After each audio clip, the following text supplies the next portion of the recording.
Hello everyone, welcome to my channel. ఇవాళ నేను మీతోని నాది ఇంకొక ఎక్స్పీరియన్స్ షేర్ చేసుకోకపోతున్నాను. యాక్చువల్లీ కోవిడ్కి ముందు నేను విజయవాడ వెళ్ళాను. మా వాళ్ళది ఒక ఫంక్షన్ ఉండేదన్నమాట. సో సికింద్రాబాద్ నుంచి నేను ట్రైన్లో వెళ్ళినప్పుడు నాకు అది మిడ్ నైట్ నేను విజయవాడ రీచ్ అయ్యాక అది ఇంకా కొత్త ప్లేస్ కదా. సో నేను కొంచెంసేపు వెయిటింగ్ రూమ్లో వెయిట్ చేసి అండ్ దెన్ క్యాబ్ బుక్ చేసుకున్నాను. క్యాబ్ బుక్ చేసుకొని మా రిలేటివ్స్ వాళ్ళ ఇంటికి వెళ్ళడానికి స్టార్ట్ అయ్యిందనమాట.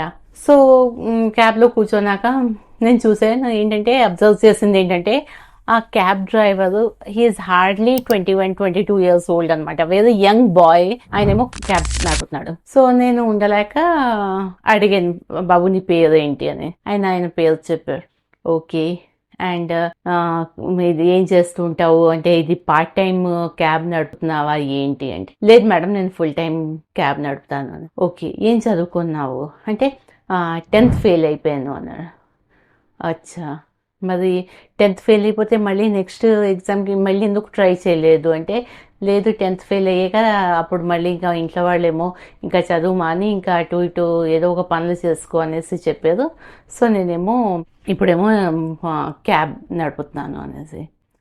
అయితే నేను కష్టం కదా, ఇప్పుడు ఇంత యంగ్ బాయ్ ఎర్లీ అవర్స్లోని ఈ టైంలో అందరూ కూడా పడుకుంటారు నీ ఏజ్ వాళ్ళు, అండ్ నువ్వేమో ఇప్పుడు ఈ పని చేస్తున్నావు, నీకు బాధగా అనిపించదా అనేసి. అయితే అంటే నిజంగానే మ్యామ్ నాకు చాలా బాధగా అనిపిస్తుంది. ఎందుకంటే చదువుకోని వయసులో ఏమో నేను చదువుకోలేదు, చదువుకోకుండా ఆటలు పాటలు సినిమాలు ఫ్రెండ్స్ వాటిలోనే నేను నా టైం వేస్ట్ చేసుకున్నాను. కానీ ఇదే ఇప్పుడు ఏంటైతే నేను ఎర్లీ మార్నింగ్ నైట్ నేను లేట్ నైట్ దాకా నేను క్యాబ్ డ్రైవ్ చేసుకుంటున్నాను, అదే నేను ఆ టైంలోని ఈ టైంని కాస్త నేను చదువుకోవడానికి స్పెండ్ చేసి ఉంటే నాకు ఎంత బాగుండేది కదా, ఈ నా ఫ్యూచర్ కూడా బాగుండేది. సో నాకు కూడా చాలా బాధ అనిపిస్తూ ఉంటుంది అనేసి తను ఎక్సెప్ట్ చేశాడనమాట.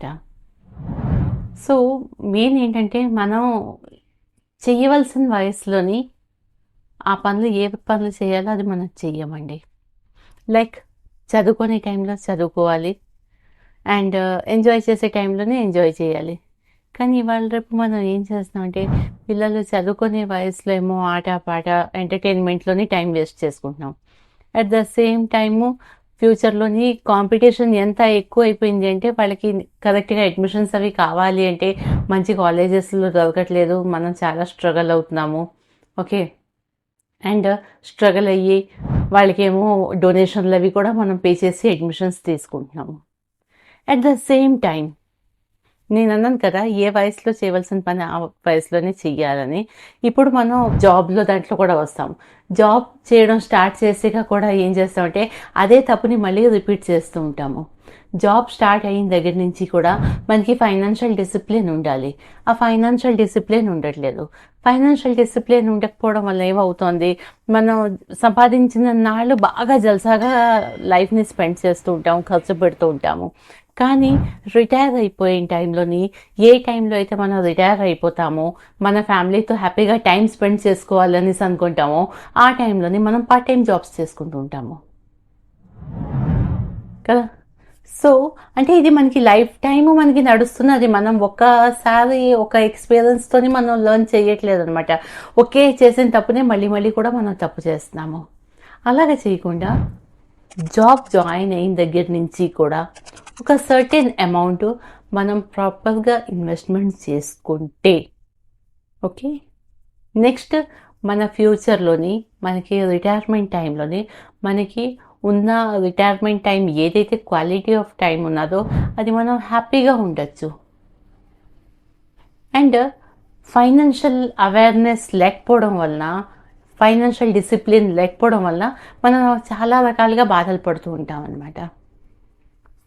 ఇప్పుడు లేటెస్ట్గాను నిన్న మాకు ఒక క్లయింట్ తను మెసేజ్ చేసి అక్క నేను ఎస్ఐపి చెయ్యాలా ఎస్డబ్ల్యూపి చెయ్యాలా చెప్పక్క అన్నాను.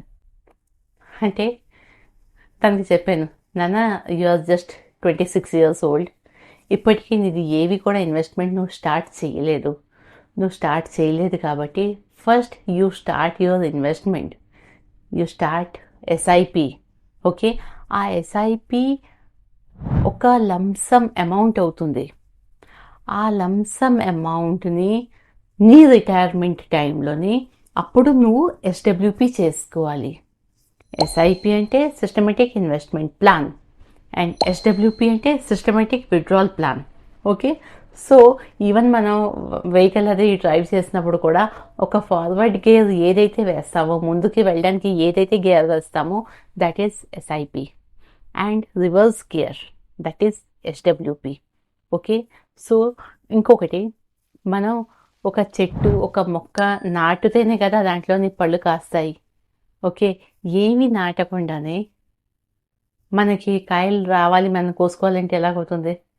ఇప్పుడు మీరు అంటే అది చెట్టు ఎవరో నాటి ఉంటారు కదా, మేము కాయలు కోసుకుంటాం అనేసి. ఓకే, కానీ మనం కూడా నెక్స్ట్ జనరేషన్ కోసం అనేసి కూడా మనం ఒక చెట్లు నేను నాటాలి కదా.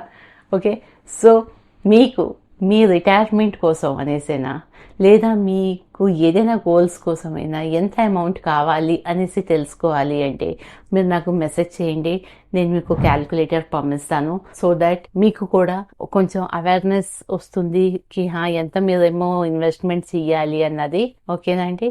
అండ్ ప్రతి ఒక్కళ్ళు కూడా నా వీడియోని లైక్ చేయండి, షేర్ చేయండి. ఏదైనా ఇంప్రూవ్మెంట్ చేయాలి అంటే నాకు పర్సనల్గా మెసేజ్ చేయండి, డెఫినెట్గా నేను చేంజ్ చేస్తాను. Thank you so much.